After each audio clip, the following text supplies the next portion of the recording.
04952 New Delhi, Ghaziabad। নমস্কার বন্ধুরা, কেমন আছেন সবাই? আশা করি সবাই খুব ভালো আছেন। তো অনেকদিন পর আমি আবার একটি নতুন ভিডিওর সঙ্গে হাজির হলাম। তো আমি চলে এসেছি Hooda city centre metro station. তো এই নামটি এখন পরিবর্তন হয়ে গেছে মিলেনিয়াম সিটি সেন্টার। এই মেট্রো স্টেশনটি গুরুগ্রাম সিটির মধ্যেই অবস্থিত রয়েছে। আমি এখন যাব নিউ দিল্লি রেলওয়ে স্টেশনে। তার কারণটা হচ্ছে দেশের বাড়ি থেকে মা বাবা আসছে, তো ওনাদেরকে আনতে যাওয়ার জন্য আমি এসেছি। এসে টিকিট কাউন্টারের সামনে দাঁড়িয়েছিলাম, আর আজকে অন্যান্য দিনের থেকে মানে ভিড়টা ছিল না ততটা, তার জন্য আমি তাড়াতাড়ি টিকিটটা পেয়ে গেলাম। আর টিকিটটা নিয়ে ঝটফট আমি উপর দিকে চলে এলাম মেট্রোতে বসার জন্য। তো এখনো মেট্রো যেহেতু এখনো পৌঁছয়নি, এরপরে এখানে কিছুক্ষণ ওয়েট করার পরেই পিছন থেকে দেখলাম যে মেট্রোটা আসছে। তো দেখতেই পাচ্ছ ঠিক আমার পিছন থেকেই মেট্রোটা আসছে। তো এখন আমি তাড়াতাড়ি উঠে বসবো। যেহেতু এখানে মেট্রোতে ওঠার একটি সুবিধা রয়েছে, তার কারণটা হচ্ছে যে গুরুগ্রামের এই মেট্রো স্টেশনটি হচ্ছে লাস্ট স্টপেজ। আর এখান থেকে আবার মেট্রোটি আবার ঘুরে যাবে। তো তার ফলে এখান থেকে যদি আমি উঠি তো এখানে সিটটা মানে পুরোপুরি ভাবে ফাঁকা পাই। তো তার জন্য আমি এখান থেকেই উঠলাম, আর উঠেই একটি ফাঁকা সিট দেখে বসে পড়লাম। আর বসার সঙ্গে সঙ্গে মেট্রোটি ছেড়ে দিয়েছে। আর এখান থেকে আমার প্রায় 40 থেকে 45 মিনিট মতো সময় লাগবে নিউ দিল্লি রেলওয়ে স্টেশনে পৌঁছতে। দেখতে দেখতেই চলে এলো নিউ দিল্লি মেট্রো স্টেশনটি। दरवाजे दाईं तरफ खुलेंगे।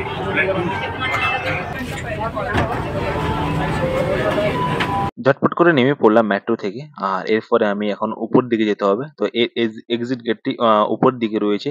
আর বেশি দেরি করব না, কেননা বাবাদের ট্রেনটি আসার সময় হয়ে গেছে, টাইম হয়ে গেছে। তো আমি তাড়াতাড়ি এখান থেকে বেরিয়ে স্টেশনের দিকে এগোবো। মানে এখান থেকে বেশি দূরও না, মানে নিউ দিল্লি রেলওয়ে স্টেশনটা যেটা রয়েছে সেটি হচ্ছে এখান থেকে এক্সিট করার পরে মানে একদম সামনেই। তো দেখতেই পাচ্ছ এই লেখা লেখা রয়েছে না, নিউ দিল্লি মেট্রো স্টেশন। আর এই যে আমি গেটটি থেকে বেরোবো, বেরোতেই সামনেই একেবারে রয়েছে নিউ দিল্লি মানে রেলওয়ে স্টেশনটি। তো দেখতেই পাচ্ছ এখান থেকে ওই যে সামনেই যত লোকজন ভিড় জমে রয়েছে, তো ওইটাই হচ্ছে যে নিউ দিল্লি রেলওয়ে স্টেশন। তো আমাকে রোডটি ক্রস করবা, আর রোডটি ক্রস করে আমি চলে এসেছি দেখো ঠিক সামনেই, মানে নিউ দিল্লি যে রেলওয়ে স্টেশনটি তার সামনেই আমি দাঁড়িয়ে রয়েছি। আর এত রোদ্দুরের মধ্যে মানে এত গরম, তাকাতেই পারছিলাম না। তো বারবারই হাতে টাওয়েলটি ছিল, ওটা দিয়ে ঘাম মুছছিলাম বারবার, এত গরম। তো এই দেখো ঠিক রেলওয়ে স্টেশনটি। এরপরে আমি প্ল্যাটফর্ম টিকিট কেটে ভিতরে প্রবেশ করব।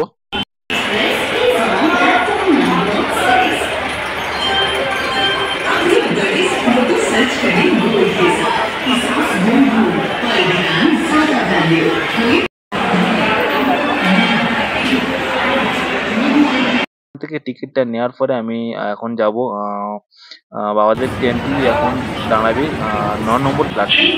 তো 9 নম্বর প্ল্যাটফর্মে আগের থেকে জানতাম আমি ওখানে দাঁড়াবে। তো আমি একদম স্টেশনে মানে ট্রেন যেখানে দাঁড়াবে তো ওখান থেকেই চলে যাবো। তো দেখতেই পারছি যে ট্রেনটি ঢুকছে, মানে আমি উপরে দাঁড়িয়েছিলাম। তো এইটাই হচ্ছে আমার বাবা মা আসছে এই ট্রেনটাই করে। তো চলো যাওয়া যাক নিচে, আর ওখান থেকে গিয়ে বাবা মাকে মানে একদম বগির সামনেই গিয়ে দাঁড়াবো, কেননা জানি তো কোন বগিতে আসছে। তো তার জন্য আমি সময় নষ্ট না করে আমি চলে এলাম নিচের দিকে। আর দেখছো এখনো মানে ট্রেনটি ঢুকছে, তার আগে আমি নিচে চলে এলাম।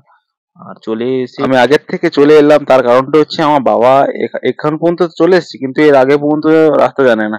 তো তার জন্য আমাকে এখান থেকেই নিয়ে যেতে হবে। আর দেখো মা বাবাকে সঙ্গে নিয়ে আমি আবার মেট্রোর দিকে ফিরে যাচ্ছি।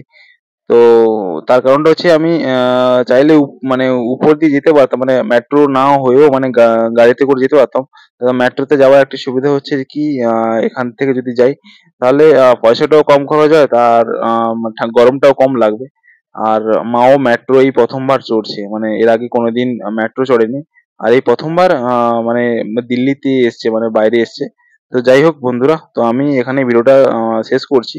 আর যদি ভিডিওটি ভালো লেগে থাকে তো একটি লাইক দিয়ে দেবেন, আর চ্যানেলটি সাবস্ক্রাইব করে দেবেন। আর যদি ফেসবুক থেকে দেখেন তো পেজটিকে ফলো করে দেবেন। তো সবাই ভালো থাকবেন।